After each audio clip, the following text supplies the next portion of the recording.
शुक्रवार संतोषी माता की संपूर्ण व्रत कथा। जय श्री कृष्णा दोस्तों, आज हम आपको संतोषी माता के व्रत को करने की संपूर्ण व्रत विधि, कथा और उद्यापन बताने जा रहे हैं। हे माँ, जिस तरह से आपने उस दुखियारी बहू को प्रसन्न होकर पुण्य फल दिया, वैसे वैसा माता सबको दे। जो यह कथा पढ़े या सुने, उसका सब मनोरथ पूर्ण हो। बोलो संतोषी माता की जय। शुक्रवार के दिन माँ संतोषी का व्रत पूजन किया जाता है। इस पूजा के दौरान माता की आरती, पूजन तथा अंत में माता की कथा सुनी जाती है। आइए सुनते हैं शुक्रवार के दिन की जाने वाली संतोषी माता व्रत कथा और जानते हैं उसका फल कैसा मिलता है। एक बुढ़िया थी, उसके 7 बेटे थे। कमाने वाले थे, जबकि एक निकम्मा था। बुढ़िया छह बेटों की रसोई बनाती, भोजन कराती और उनसे जो कुछ जूठन बचता वह सातवें को दे देती। एक दिन वह पत्नी से बोला, देखो मेरी माँ को मुझ पर कितना प्रेम है। वह बोली, क्यों नहीं, सबका जूठा जो तुमको खिलाती हैं। वह बोला, ऐसा नहीं हो सकता है, मैं जब तक आंखों से न देख लूं मान नहीं सकता। बहू हंसकर बोली, देख लोगे तब तो मानोगे। कुछ दिन बाद त्योहार आया। घर में 7 प्रकार के भोजन और चूरमे के लड्डू बने। वह जांचने को सिर दुखने का बहाना कर पतला वस्त्र सिर पर ओढ़े रसोई घर में सो गया। वह कपड़े में से सब देखता रहा। 6 भाई भोजन करने आए। उसने देखा माँ ने उनके लिए सुंदर आसन बिछाकर नाना प्रकार की रसोई परोसी और आग्रह करके उन्हें जमाया। वह देखता रहा। 6 भोजन करके उठे, तब माँ ने उनकी जूठी थालियों में से लड्डुओं के टुकड़े उठाकर एक लड्डू बनाया। जूठन साफ कर बुढ़िया माँ ने उसे पुकारा, बेटा 6 भाई भोजन कर गए, अब तू ही बाकी है, उठ, तू कब खाएगा। वह कहने लगा, माँ मुझे भोजन नहीं करना, मैं अब परदेश जा रहा हूँ। माँ ने कहा, कल जाता हो तो आज चला जा। वह बोला, हाँ आज ही जा रहा हूँ। यह कहकर वह घर से निकल गया। 7वें बेटे का जब परदेश जाने लगा, चलते समय पत्नी की याद आ गई। वह गौशाला में कंडे उपले थाप रही थी। वहां जाकर वह बोला, हम जावे परदेश, आवे कुछ काल, तुम रहियो संतोष से, धर्म आपनो पाल। वह बोली, जाओ पिया आनंद से, हमारो सोच हटाए, राम भरोसे हम रहे, ईश्वर तुम्हें सहाय। 2 निशानी आप देख धरूं मैं धीर, सुधि मति हमारी बिसराइयो, रखियो मन गंभीर। वह बोला, मेरे पास तो कुछ नहीं, यह अंगूठी है, सो ले और अपनी कुछ निशानी मुझे दे। वह बोली, मेरे पास क्या है, यह गोबर भरा हाथ है। यह कहकर उसकी पीठ पर गोबर के हाथ की थाप मार दी। वह चल दिया। चलते चलते दूर देश पहुंचा। जब वह परदेश में नौकरी करने लगा, वहां एक साहूकार की दुकान थी। वहां जाकर वह कहने लगा, भाई मुझे नौकरी पर रख लो। साहूकार को जरूरत थी, इसीलिए वह बोला, ठीक है, रह जा। लड़के ने पूछा, तनख्वाह क्या दोगे। साहूकार ने कहा, काम देखकर दाम मिलेंगे।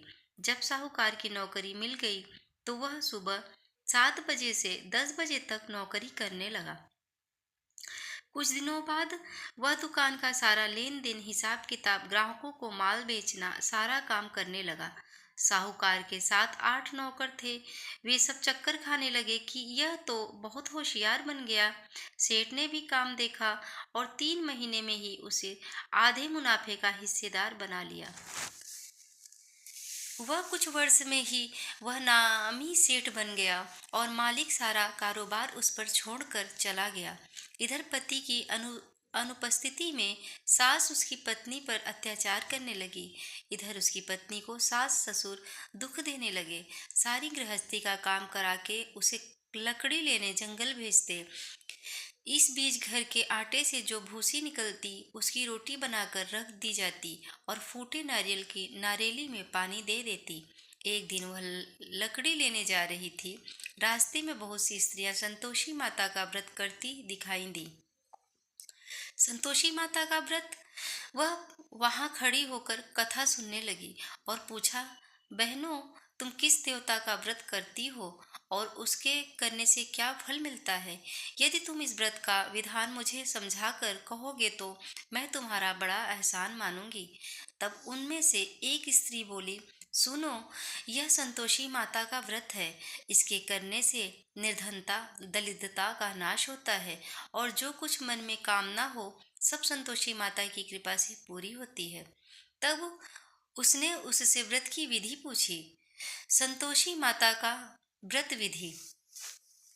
वह भक्तिनी स्त्री बोली, सवा आने का गुड़ चना लेना, इच्छा हो तो 5.25 आने का लेना या 1.25 रुपए का भी सहूलियत के अनुसार लाना।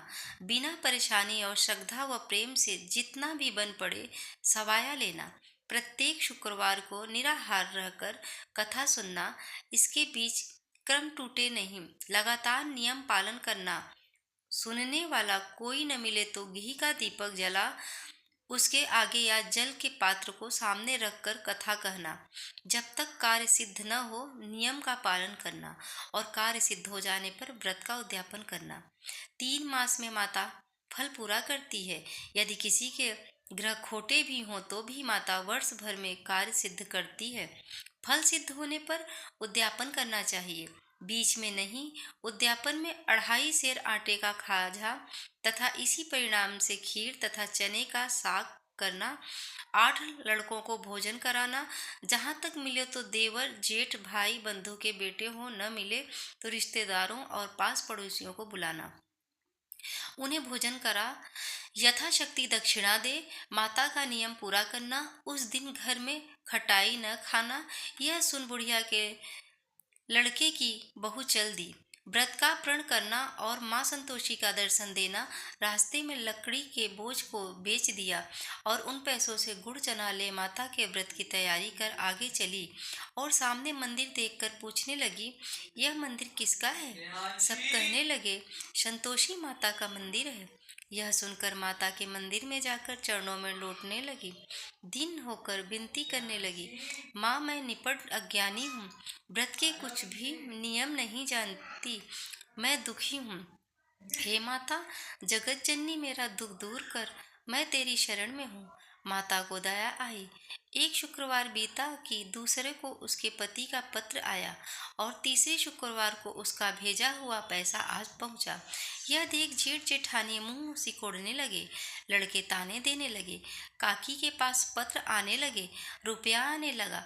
अब तो काकी की खातिर बढ़ेगी। बेचारी सरलता से कहती, भैया कागज आवे रुपया आवे, हम सबके लिए अच्छा है। ऐसा कहकर आंखों में आंसू भरकर संतोषी माता के मंदिर में आकर मातेश्वरी के चरणों में गिरकर रोने लगी। माँ मैंने तुमसे पैसा कम मांगा है, मुझे पैसे से क्या काम है? मुझे तो अपने सुहाग से काम है, मैं तो अपने स्वामी के दर्शन मांगती हूँ। तब माता ने प्रसन्न होकर कहा, जा बेटी तेरी स्वामी आएंगे। यह सुनकर खुशी से बावली होकर घर में जा काम करने लगी। अब संतोषी माँ विचार करने लगी, इस भोली पुत्री को मैंने कह तो दिया कि तेरा पति आएगा, लेकिन कैसे? वह तो इसे वो स्वप्न में भी याद नहीं करता। उसे याद दिलाने को मुझे ही जाना पड़ेगा। इस तरह माताजी उस बुढ़िया के बेटे के पास जाकर स्वप्न में प्रकट हो कहने लगी, साहूकार के बेटे सो रहा है या जागता है? वह कहने लगा, माता सोता भी नहीं और जागता भी नहीं हूँ, कहो क्या आज्ञा है? माँ कहने लगी, तेरे घर बार कुछ है कि नहीं? वह बोला, मेरे पास सब कुछ है, माँ बाप है, बहू है, क्या कमी है? माँ बोली, भोले पुत्र तेरी बहू घोर कष्ट उठा रही है, तेरे माँ बाप उसे परेशानी दे रहे हैं, वह तेरे लिए तरस रही है, तू उसकी सुध ले। वह बोला, हाँ माता जी, यह तो मालूम है, परंतु जाऊं तो कैसे?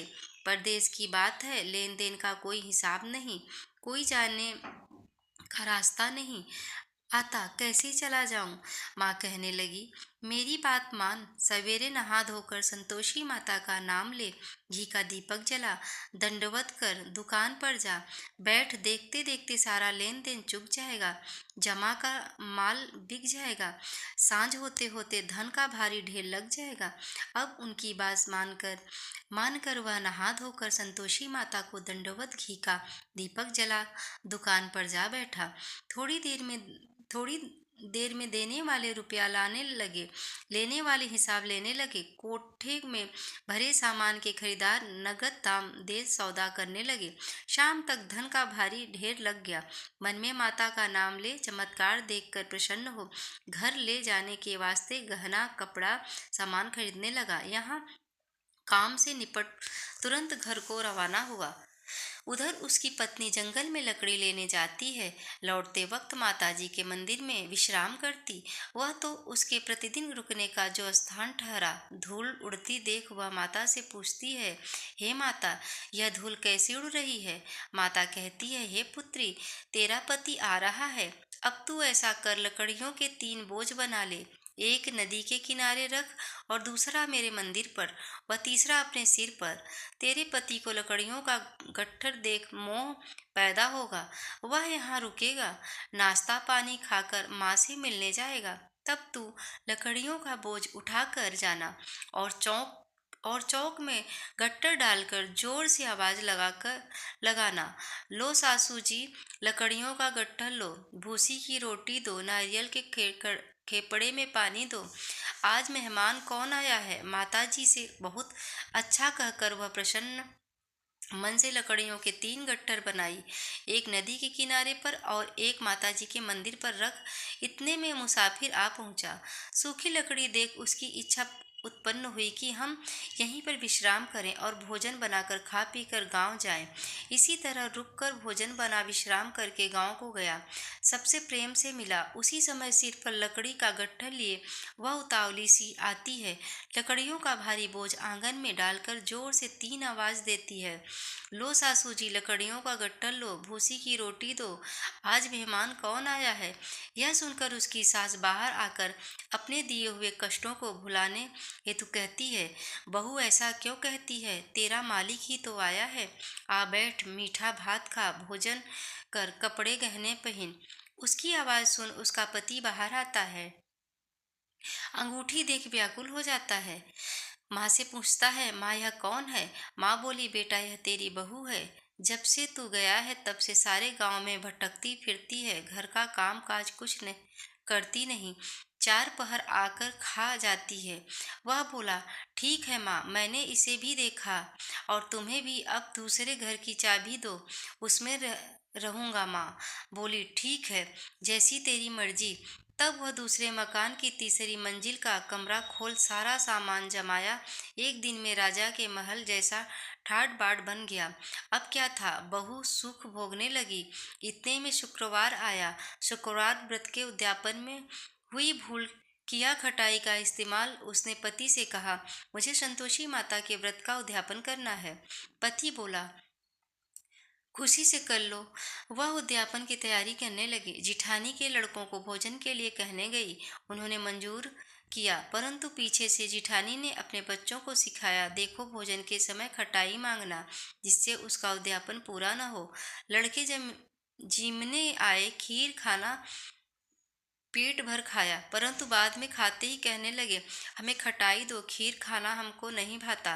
देखकर अरुचि होती है। वह कहने लगी, भाई खटाई किसी को नहीं दी जाएगी, यह संतोषी माता का प्रसाद है। लड़के उठ खड़े हुए, बोले, पैसा लाओ। भोली बहू कुछ जानती नहीं थी, उन्हें पैसे दे दिए। लड़के उसी समय हट करके इमली खटाई ले खाने लगे। यह देखकर बहू पर माताजी ने कोप किया। राजा के दूत उसके पति को पकड़ कर ले गए।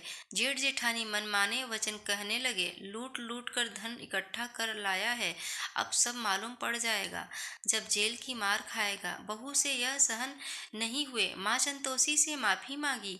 रोती हुई माताजी के मंदिर गई, कहने लगी, हे माताजी, तुमने क्या किया? हंसाकर अब भक्तों को रुलाने लगी। माता बोली, बेटी, तूने उद्यापन करके मेरा व्रत भंग किया है। वह कहने लगी, माता, मैंने कुछ अपराध किया है? मैंने तो भूल से लड़कों को पैसे दे दिए थे, मुझे क्षमा करो, मैं फिर तुम्हारा उद्यापन करूंगी। माँ बोली, अब भूल मत करना। वह कहती है, अब भूल नहीं होगी। अब बतलाओ वे कैसे आवेंगे? माँ बोली, जात पुत्री, तेरी पति तुझे रास्ते में आता मिलेगा। वह निकली राह में पति आता मिला। वह पूछी, कहाँ गए थे? वह कहने लगा, इतना धन जो कमाया है उसका टैक्स राजा ने मांगा था, वह भरने गया था। वह प्रसन्न हो बोली, भला हुआ, अब घर को चलो। कुछ दिन बाद फिर शुक्रवार आया, फिर किया व्रत का उद्यापन। वह बोली, मुझे फिर माता का उद्यापन करना है। पति ने कहा, करो। बहू फिर जेठ के लड़कों को भोजन को कहने लग गई।